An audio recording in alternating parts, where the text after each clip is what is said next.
And a happy Tuesday to you. Happy Halloween. It is the Ameren, Illinois Lunch Show with Claibs and Joe here on claibsonline.com. I'm Joe Roderick, joined alongside by Mike Claiborne. And as you can see, we are out at Mungenast St. Louis Acura. 13720 Manchester Road is where we are. And Claibs, if you walked out into your driveway this morning, you turned the car on, maybe the heat wasn't working, maybe the defrost wasn't working, and you realize it's time for a new car. Come on out here and see him. Yeah, you know what? That is a humbling feeling when things don't work on a day like today. And, it's one of those things where you never plan on it, buying something like that on the spur of the moment. But the neat thing about Mungenast is even if you weren't planning on it, they have deals for you that you won't believe. And believe me, folks, if you're thinking about it and it's been on your mind and the weather today just really was a deciding factor, that you might want to swing through here or go online. They've got a great selection online as well, but you might want to check them out, not only for yourself, but maybe one of family members that may come into the house and say, hey, guess what? This doesn't work. So this is a good spot for you to start. And I guarantee you, once you come out here, you'll fall in love with this place. Yeah, I got out I walked out of my house about 5 a.m. this morning to go to the gym. And it was one of those where my car's in the driveway and just looked right at the windshield and was like, oh boy. Already? Like I knew it was cold. I didn't realize it was that cold already. Well, I realized it last night when I had to take my dog out. My dog looked at me like, why are we out here? Let's get inside, man. Well, as soon as you do your business, we'll be ready to go. So yeah, it's and you know me, I'm allergic to cold weather as it is. This will get me to Florida quicker. I was going to say, have you talked to Jamie yet about no, but that call might be coming sooner than I think. But no, it's this is not my time. I know some people. Oh, I love it. Not me. The Mungenast Burkhart Alton Toyota spring training road trip will be taking place here soon. Have you ironed out all the details of what that's going to include this year? Here's what's going to happen. As soon as the winter warm up is over, so I'll be setting sail. That's not till January. Yeah, I'll be setting sail. Chip Carey and I are going to make the trip together because he's going to come in for the warm-up, and we're going to drive down to Florida together, and that'll take care of that. But in the meantime, I will probably go to Florida once or twice between now and that time of the year. So you and Chip. So we're you and Chip making the drive down, and we're going to we'll try to figure out what kind of content we can get of the two of you. Well, we ought to put some of those GoPros in the car. Yeah, and I've done that trip before with somebody. I think I've told you, Fast Eddie and I did it. We never turned the radio on. Right. So Chip being such a worldly person, I think he returns from Italy today. I need to check. Anyway, we'll have plenty to talk about. We will. Yeah, that's one. I'm gonna tell you right now, we're gonna outsource the job of whoever's gonna have to sit through the 10 to 12 hours of video to find the good stuff to clip off of the website. Yeah. That's not something I'm gonna do. That's So what we ought to do is have we might need to find an intern in the background as we drive. That feels like a safety hazard. I feel like just being in the Mungenast car. GoPros. No, the banner would be behind us. How are you gonna look at the rear view? Side mirrors. Or we'll have some sort of Mungenast. We'll do it like they do with the cars. Okay. So we'll have some Mungenast bunting around it. You guys, we have Mungenast clothing you guys can wear. Like you could put a Mungenast shirt on, and then you just have the logo right there. Creative. We'll be more creative. All right. I feel like a banner in the backseat of the car. Well, no, we'll do something. We'll do like they do with the Formula One car. So we'll be good. All right. By the way, this is powered by Ameren, Illinois. It absolutely is. I was texting with Brian from Ameren earlier because you and I were talking about it last week. When we did the warm weather linesman stuff out there a few months ago, they told us then they were going to do the cold weather stuff. It looks like November 13th, there will be a showcase on how they will be responding to natural gas leaks at customer homes. What day on the calendar? That's a Monday. November 13th. Okay. So we will, I'll probably be put to work then. for that one too. In town that day. So we'll figure out what we will do with them for that, and give you another day in the life of an Ameren worker. Before we get going here, I just want to let you know they have them up at the tables here. Mungenast St. Louis Acura, $20 off service when you drop off any new toy or order one online. Toys for Tots. They are partnering again with them here. Program. They've been involved with the Marine Corps for a number of years, and I mean, what young person doesn't want a toy during the holiday season? So it's a great way to do the right thing, and Mungenast, they've been behind this for a long time. So come on out, donate. You don't even have to come out here and buy anything; just donate. Yeah, but if you do buy something, it helps. You get $20 off your next service out here at Mungenast if you do that. So we are in the middle of the World Series. Game 3 was last night. Could you imagine a World Series game in St. Louis last night or tonight? It's almost like going to a soccer game. At 9:30. No, these games would have started earlier. These games would have started at 7:00 locally if they were here in St. Louis, and over by 9:30. Like last night's game. Well, last night's game really was over by like 9:30, 9:40. Right. I mean, it was a real fast game down in Arizona last night. We'll get to the soccer game in a bit, but we have to.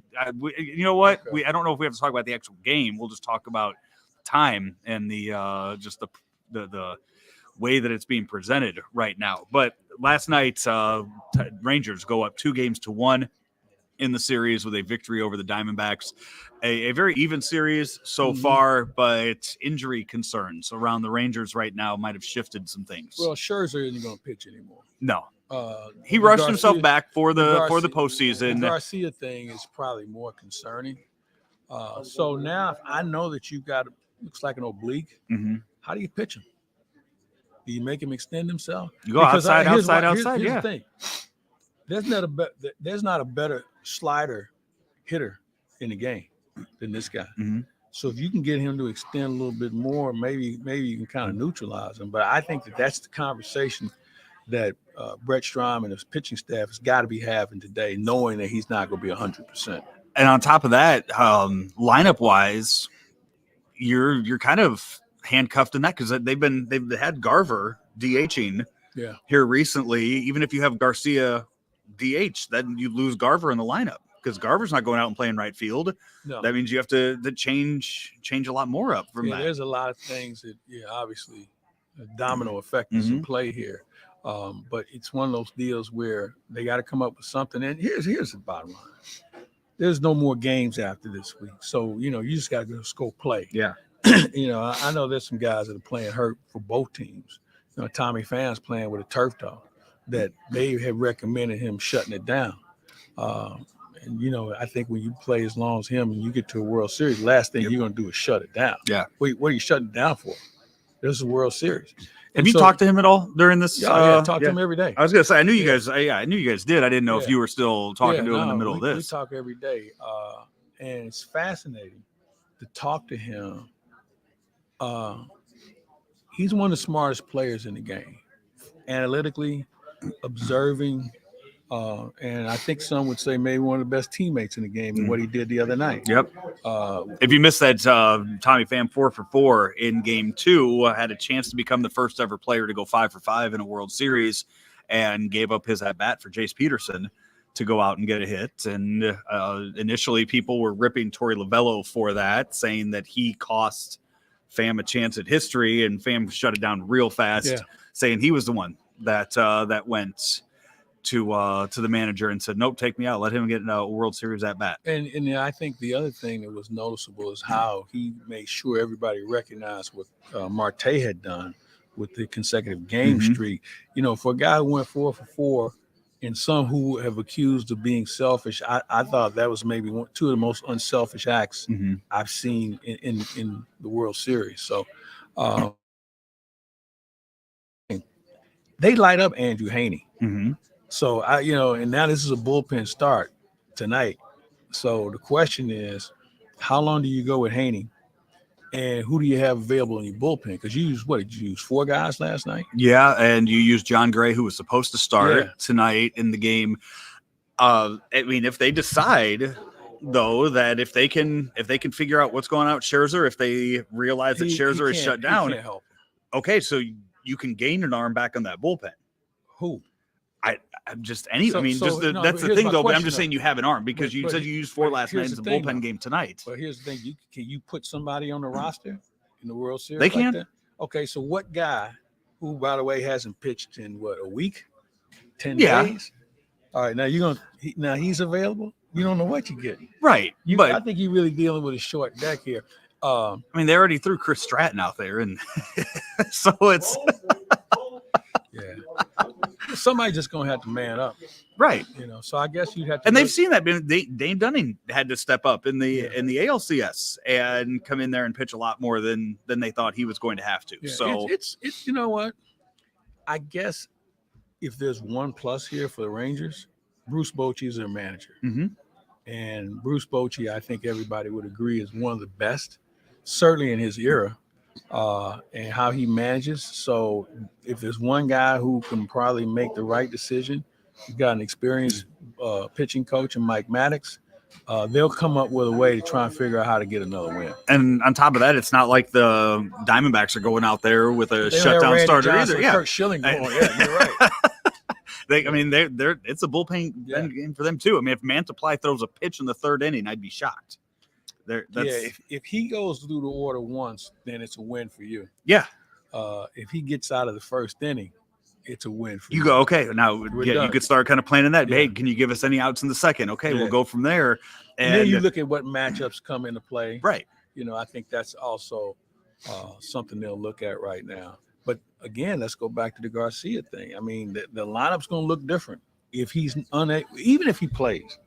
He's not 100%. Right. So you have to take advantage of that. So it's not a situation where I think both of those teams right now are trying to figure out where the matchups are going to lie.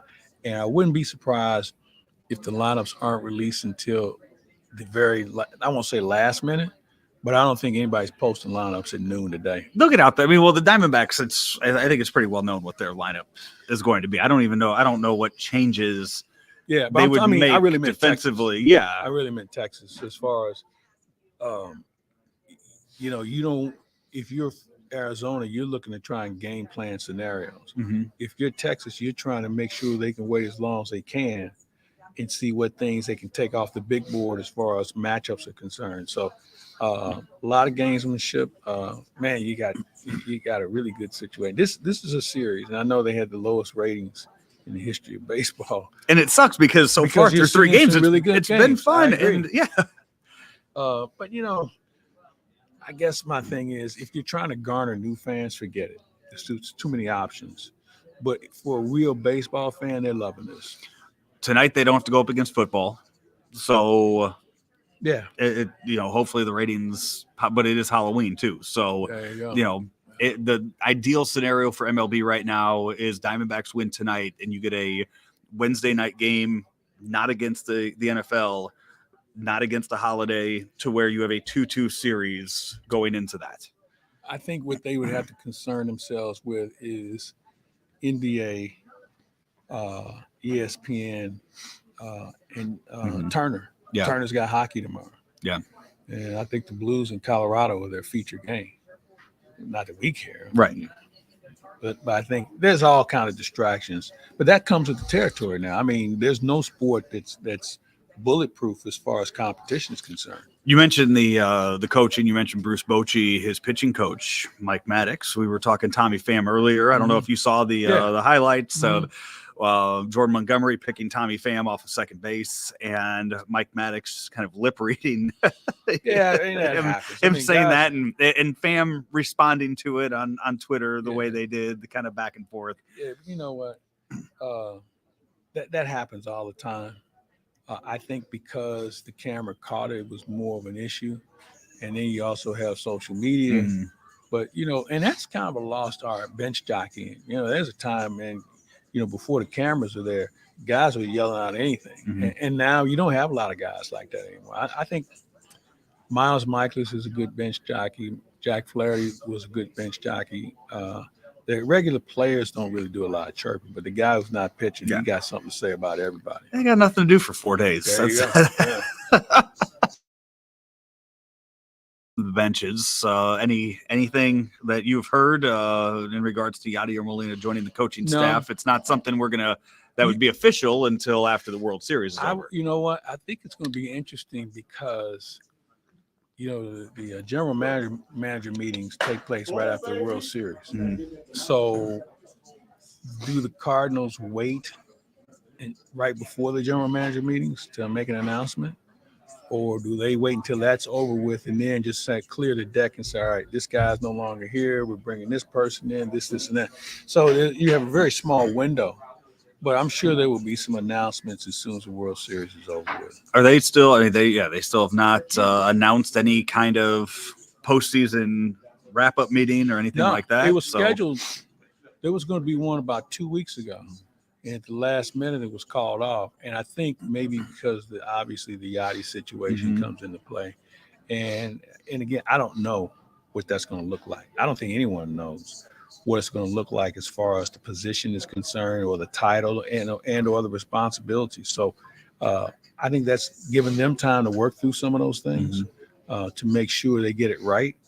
And maybe you reposition some coaches and reassign people. I don't know. I mean, bottom line is, I don't care who you go. You can go get anybody. You can go get LaRussa and Shane Deans, but if you don't have any pitching to go along with it, I don't think it really makes a big deal of difference. Yeah, as soon as anything breaks on that front, we'll have something for you here on Claibs Online, whether it is with you, with Rammer, whoever it might be. We will have all of that for you as it breaks. We are out here at Mungenast St. Louis Acura, 13720 Manchester Road is where we are. So many cars out there on the lot. You go to their website, stlouisacura.com, see everything they have here on the showroom, out on the lot, and you will know exactly what you're looking for before you come on out here to purchase your new or pre-owned vehicle out here off of Manchester at Mungenast St. Louis Acura. We will take a break. You mentioned the NBA, a lot of NBA stuff happening overnight, a very busy first week of the NBA season, and we will discuss all of that when we come back here. It's the Ameren, Illinois Lunch Show with Claibs and Joe, powered by Ameren, Illinois, powered by Gray Bar, driven by Mungenast St. Louis Acura, right here at claibsonline.com. Let me get this straight. Gray Bar is a distributor? Yep. For more than 150 years, we supported electrical and datacom projects all over the country. So you can get me products wherever and whenever I need them? Yep. Thanks to our expansive national logistics network. For any industry? Yep. From construction sites and industrial plants to schools, hospitals, and just about everything in between. So you could say Gray Bar is much more than a distributor? Yep, you could say that. They really do it all. Yep. When you need a hand powering, connecting, or maintaining your operations, join the thousands of professionals who rely on Gray Bar to help keep them up and running. Yep, Gray Bar does that. There's always been a bright side to living in downstate Illinois. Ameren, Illinois is making it even brighter with a little help from the sun. Right now, we're building a next-generation solar facility to bring you cleaner energy for generations to come. It's good for the environment, your neighborhood, and everyone living in downstate Illinois. That's brighter thinking. That's energy at work. Learn how you can participate in solar programs at amerenillinois.com/renewables. Back here, it's the Ameren, Illinois Lunch Show with Claibs and Joe here on claibsonline.com, powered by Ameren, Illinois, powered by Gray Bar, and the folks here, our host for today, Mungenast St. Louis Acura, and also Mungenast Burkhart Alton Toyota out there in Alton, Illinois. Claibs NBA about a week or so into the season and already have a blockbuster trade to talk about as James Harden heads to the Clippers. That reported overnight after the Clippers initially were just told him not to show up to stuff, not to get on the team bus, the team plane, and they were able to strike a deal to trade away once again. What is this? His fifth, sixth team that he's started with on now? Oklahoma City. Went to the Houston, Rockets, Nets, Philadelphia, now here. Okay. Ring chaser / cancer. Ring chaser that's only been to one finals, and that was with Oklahoma City. Yeah. I don't know what the Clippers are thinking. I mean, unless they change the rules where you can play with more than one basketball. So we know Russ needs to have the ball in his hands. We know Paul George needs to have the ball in his hands. Kawhi doesn't need the ball. I mean, he can just. He's got to play in order. He's got to. Yeah, he's got to get on the court first. So is Harden going to be the new point guard where he's going to put the ball in everybody else's hands? If I'm not a Harden fan by the way he does business, and this just indicates a lot of things where he talked to himself and he knew what he was doing to get himself out of Philadelphia because he wants a long-term contract. I don't know if you give it to him, to be honest with you, considering his track record. Clippers have a good team. They were going to be good without him. All this does to me is ensure that they'll fail. Tyronn Lue will get fired, and James Harden, they may walk away from him.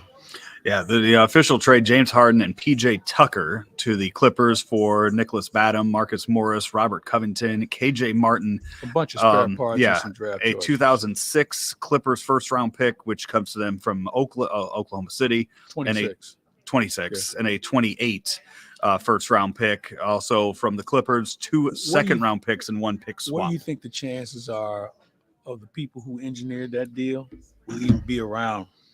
To make those to not make those draft choices, picks. yeah. Well, on the Sixers side, yeah, those guys will be around to make those picks. You would think, because they just got rid of Harden, they got rid of the cancer that was there. So the Sixers will still be fine. They'll still win games. The Clippers will be the Clippers. Yeah, that's the thing. I feel bad for Steve Ballmer, who's done everything humanly possible to make that team good, getting players, talented players. He's going to build his own arena for them. They travel really well from what I'm told. They don't have many distractions, and he's made them relevant, or at least tried to make them relevant in L.A. in a market that is very competitive as far as attention is concerned. It doesn't help when they went out and they made the big move how many years ago to sign Kawhi Leonard, and by no fault of the organizations, it just hasn't worked for him. That they have throw in the Paul George deal too. Same thing. I mean, both of them have been hurt a lot. Yeah. And when they play, they're really good. The problem is they just don't play enough to be relevant. And I think that's the challenge that they have to deal with. And I think it also says that's why they were available to be traded for. With so far with the Clippers in 2019, he played 57 games. In 2020, which I'm trying to think how many games they actually played. Or no, in 2020 that was 52 games. Did not play at all in 21, and then last year again 52 games. You can't win with that. No, sorry. That's So you're not when you have that, when you go out there and you signed him and he's playing a quarter of your season. Not even a quarter of the season. Over a little bit more than half the season. Yeah, 82 game schedule. You're playing 50-something games. You're paying him for a full season.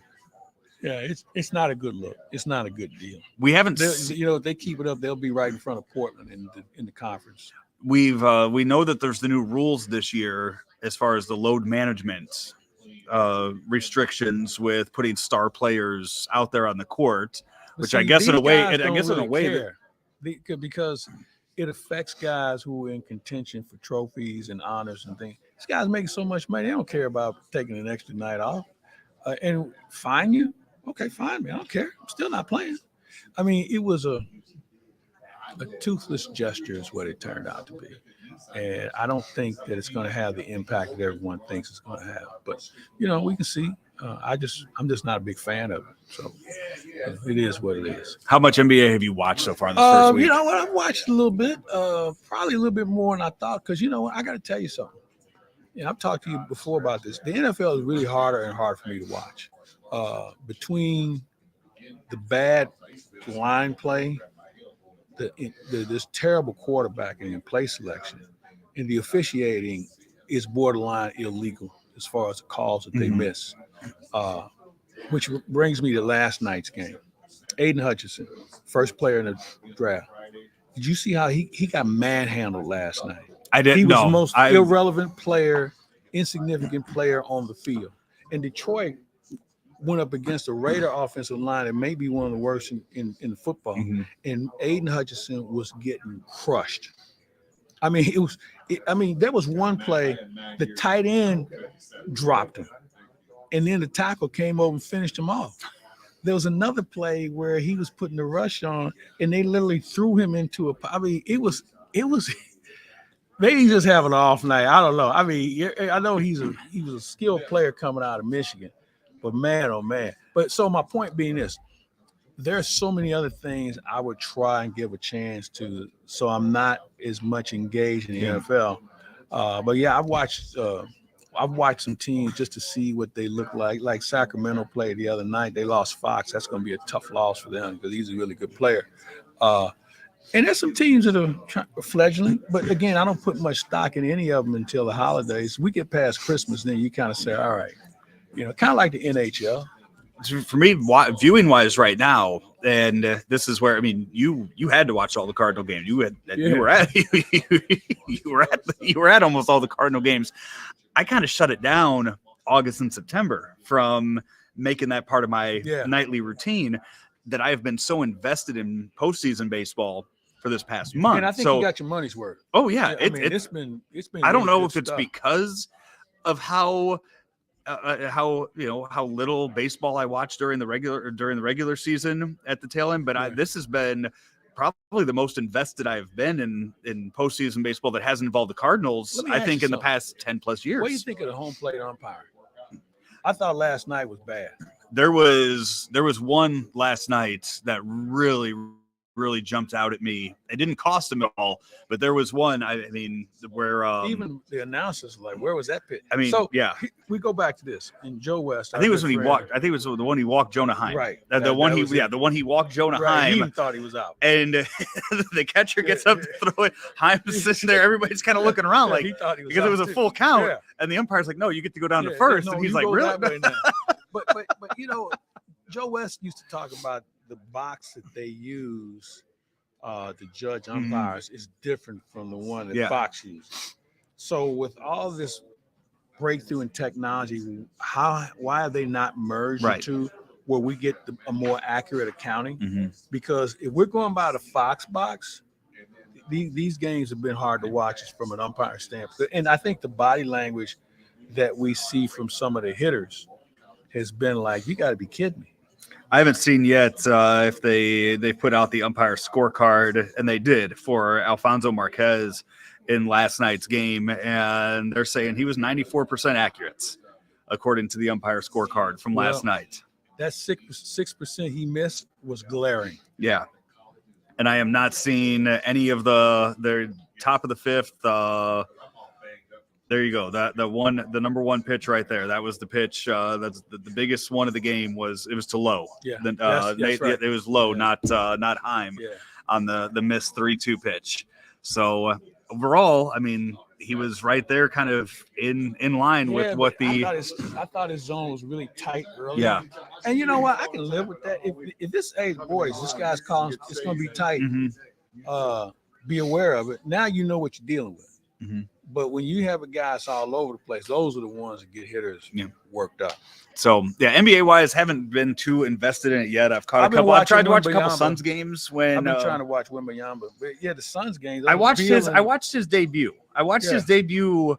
I don't know what I was expecting, but I think the glaring thing was he's no longer the focal point and the point guard of the team now that he's in the NBA.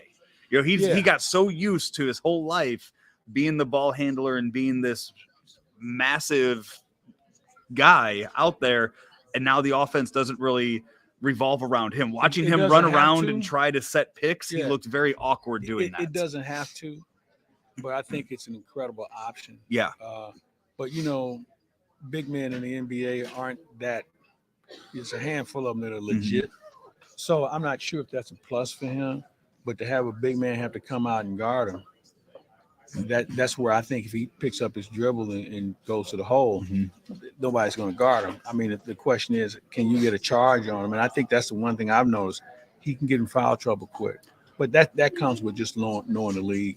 So I think he's going to be a good player. I know there's not big men the way there used to be big men, but he needs to put on weight. Well, I'm sure they're going to do. And I know he's said he's talked about the fact that he really doesn't want to change his body type that much. Could you imagine him trying to guard someone like Yao Ming back in the day? It would have been a good matchup. It would have been, but I think the question is, how about Yao Ming trying to guard him? Going out there to the 3, I don't think y'all just take it. You take that shot. And then guess what? We're going the other way because he just made a 3-point shot. So I mean, it's 6 and 1 and a half dozen the other about that kind of matchup. But it's going to take time for him to grow. And you know what? It doesn't hurt to have better players on your team too. I mean, San Antonio's in a rebuilding mode, so they got the lottery pick for a reason. Yep. They weren't very good.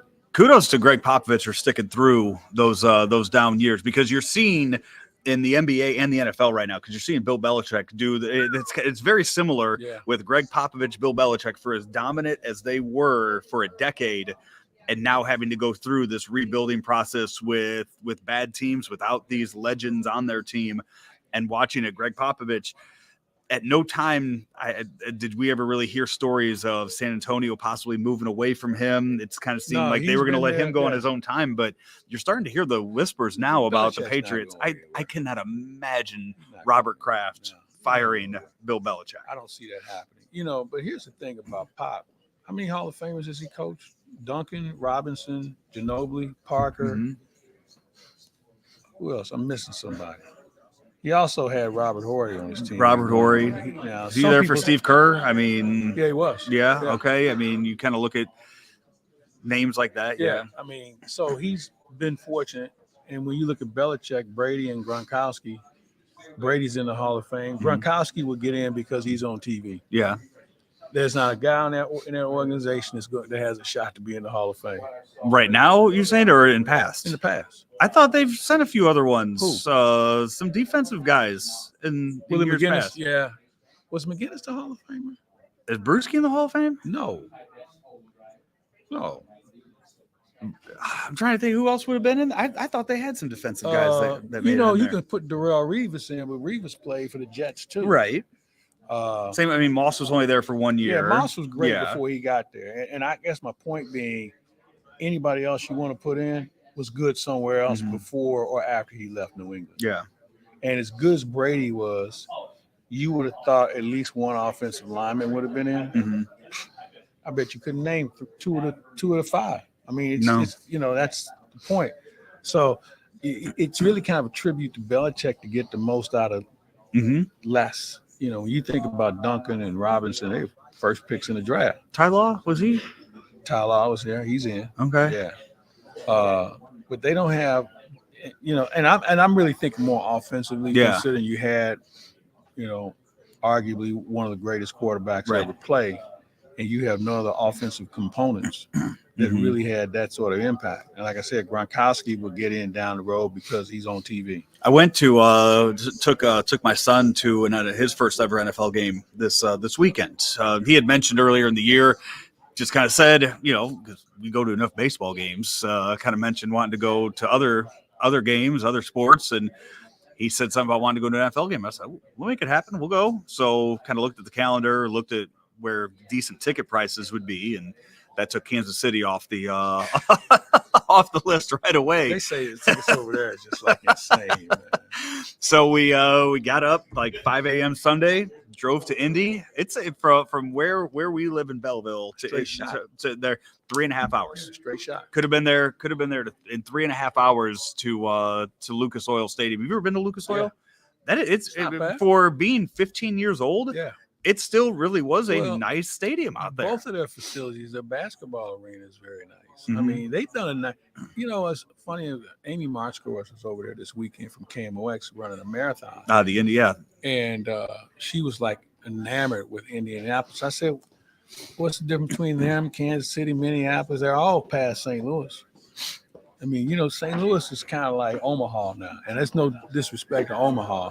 But we've regressed so much from a facilities and just infrastructure standpoint that when you go to these other cities, especially within driving distance, you shake your head and say, where did we miss the boat? Kansas City, I know their stadium complex is pretty far away from the downtown region but they're gonna of that. Fix that here and but are they going to do the same with Arrowhead, though? Good question. I mean they'll they made some improvements to it recently, so I'm not sure. But the thing about Indy, and I was talking with John Marisek goes out there every year for his girls volleyball stuff, and he loves the town and was jealous that I was going out there for a football game.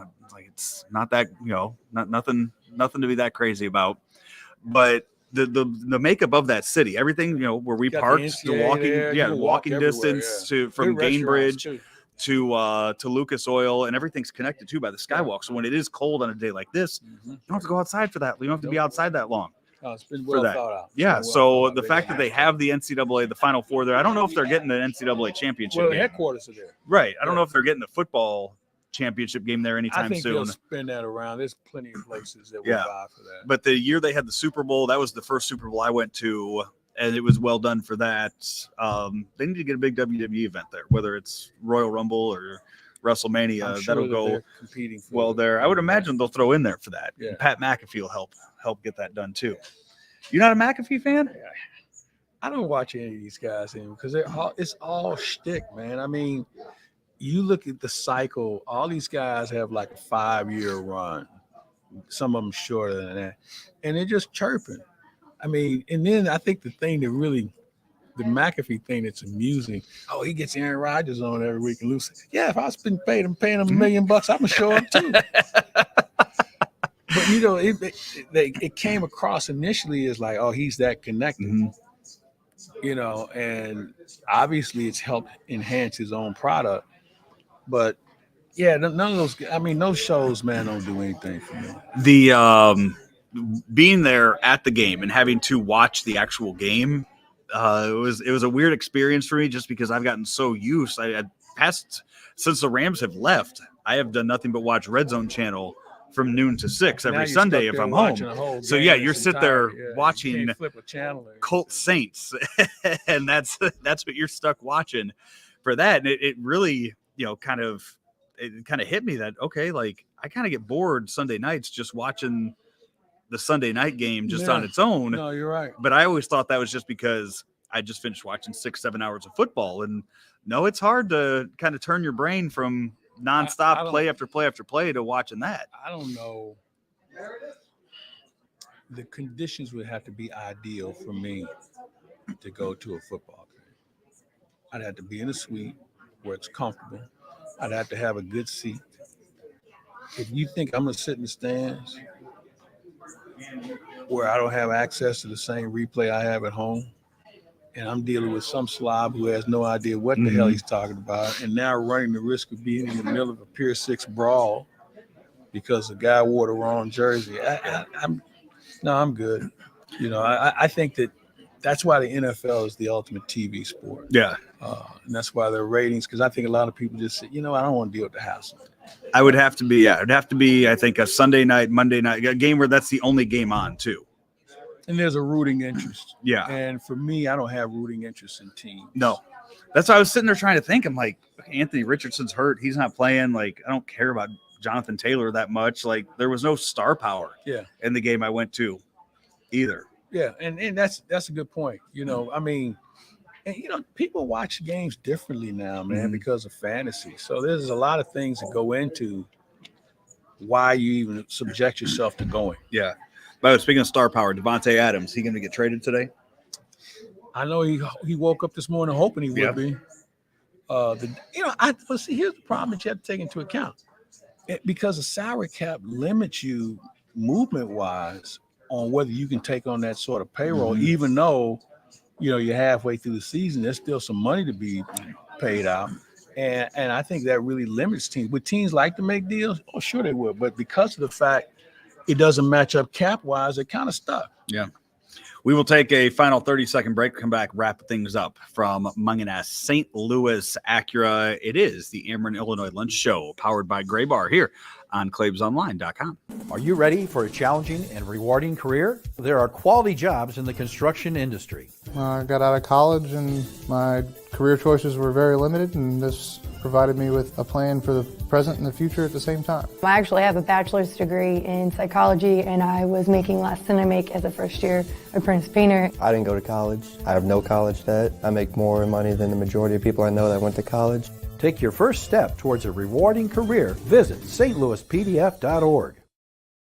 Wrapping things up here from Mungenast, St. Louis, Acura 13720 Manchester Road is where we are. It's the Ameren, Illinois Lunch Show. And Claibs coming up in just a bit after this. You're going to be recording this week's Huddle Up with Howard. Yeah, we have a special guest that we're going to have a chance to visit with from ESPN and talk about, obviously, what's coming up this weekend. There are some that will tell you this might be the biggest game in the history of the program for a regular season. I was going to ask you where this is the biggest game since when? That's a good question. It's been so long.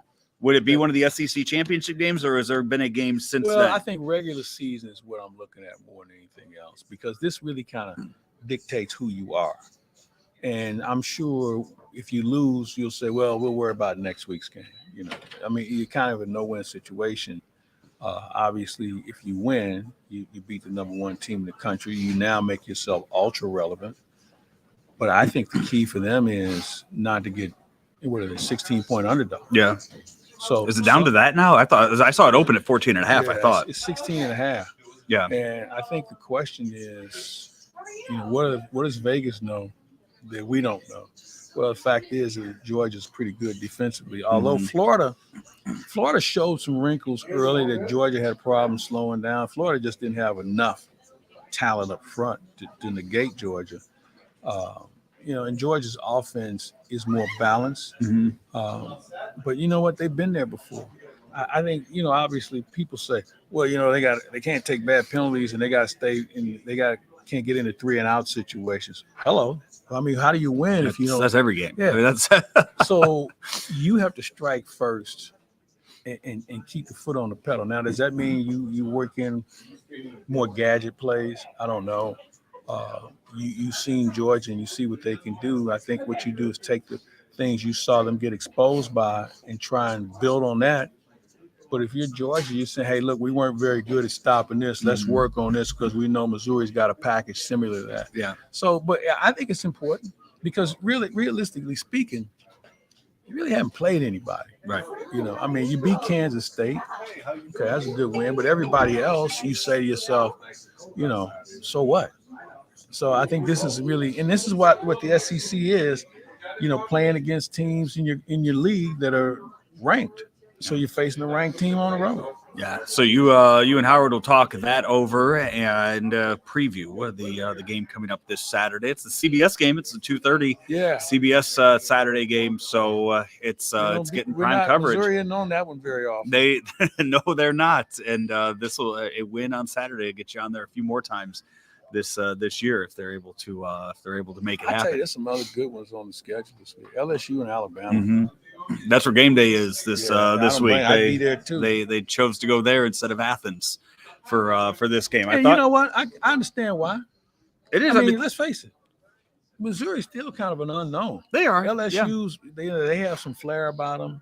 You know, they got a coach that everybody recognizes. They have a guy who's a Heisman Trophy potential candidate. And then you have Alabama who's starting to play better. I'd be there too. If Mizzou would have beaten LSU, then it would have been down in Athens. Exactly. Because you also would have had number 1 versus number 6. Yes. This week. Mizzou would be number 6 in the nation right now, especially after Oklahoma lost. Now, what are they now? They Mizzou right now is number 14. Yeah. LSU number 13. They got a lot of chairs to hop over in order to be relevant. They do. The playoffs are concerned. But if you don't win this one, you'll be 20th. And you'll be 21st. You'll get a reasonable bowl invitation. Yeah. If you win out. See, that's the other thing. You got to win out after that. Yeah. And you should when you look at the rest of the schedule. So we'll see. So, by the way, Oklahoma loses, so they drop out of it now. So you now have, five teams relevant now that are undefeated. I'm not throwing some of the lower ones. I'm not throwing Air Force or James Madison on there. You're not throwing Jimmy in there? Nah, not yet. I don't blame him. Don't worry about it. You don't have to worry about it. Nobody else is paying attention to him. It should be an interesting weekend of football. I think the key for Missouri is you can't get blown out. If you get hammered, man, then everybody's gonna say, "See, told you." Unfortunately, I just think a loss is a lot. I think whether they lose or not, it's. I think if you get, let's put it this way: you get beat like Florida did, you're done. I think people will look the other way. I don't think their program is relevant enough nationally to where I just think even if it's a 1-point loss, a field goal at the end of the game, I still think people will just say, they couldn't hang with them. They couldn't hang with number one. But a 1-point loss on a last-second field goal looks better on it does than getting beat by 30. It does. And you know what? Last year, Mizzou hung with them. Exactly. So can that happen again this year? I said we were going to wrap it up with the MLS talk. Claibs, Sunday night, I wasn't even awake when that game started. So I watched it when it was 1-1. Okay. Flipped the channel, came back to it was 3-1. Okay. I was like, oh gosh. Here's the one thing I'm gonna give Apple credit for. Their cameras and camera angles, it's a very softer look. Their positioning I like. I've seen a little bit of it for baseball, and I like their direction because let's face it, they're going to be part of our sports viewing here in the very near future. So I like the innovations that they've been able to implement, and we'll see where it takes them. But as far as St. Louis is concerned, they were playing a team that was already playoff in mode as far as fighting to get in. St. Louis didn't have anything to play for about the last month, and it showed. Yeah. And what Kansas City does tomorrow, this weekend, do they go back to their original style, or do they try and challenge St. Louis to figure out what they're doing?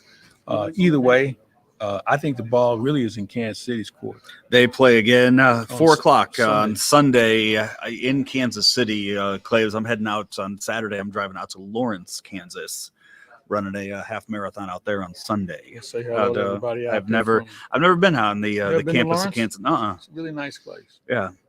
I got 2 friends that work at the university, so see what kind of tours of the facility I can get. Well, let's not get carried away. It's not I'll go see the basketball stadium. You'll be Will surprised by that. Will I? It's an old gym. Yeah, that's all it is. A lot of history in there, though. If you like history, then fine. But it's not anything I would be like, man, this is beautiful. This is incredible.